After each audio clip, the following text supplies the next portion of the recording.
పంపించాడు. ఆ విధంగా వేదం అంతా అన్ని దిక్కుల ప్రచారమైంది. మన దక్షిణ భారతదేశానికి వచ్చేసరికి మనకు కృష్ణ యజుర్వేదం ఈ వైపు వచ్చిందనమాట. యజుర్వేదం మాత్రమే. ఈరోజు ఇప్పుడు వేద పాఠశాల ఎక్కడన్నా ఉంది, అక్కడ వేదం చెప్తున్నారంటే యజుర్వేదమే చెప్తా ఉంటారు అక్కడ. సో ఇట్లా చేశారు, బాగానే ఉంది స్వామి. ఇదంతా అర్థం కాలేదని చెప్పేసి మనకు 10 ఉపనిషత్తులు ఇచ్చారు.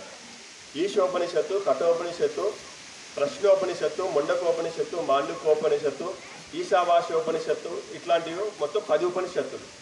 ఈ 10 ఉపనిషత్తులు మీరు చదివారంటే, మన దగ్గర పుస్తకాలు కూడా ఉన్నాయి. ఇక్కడ దగ్గరలో బ్రౌన్ గ్రంథాలయం ఉంది. అక్కడ ఆధ్యాత్మికమైన పుస్తకాలు దాదాపు 30,000కు పైగా పుస్తకాలు ఉన్నాయి.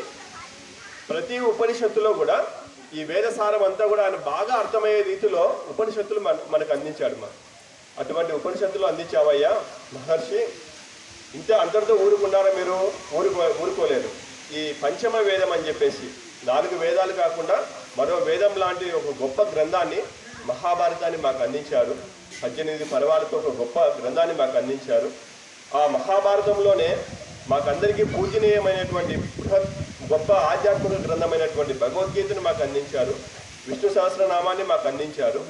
ఇన్ని చేశారు.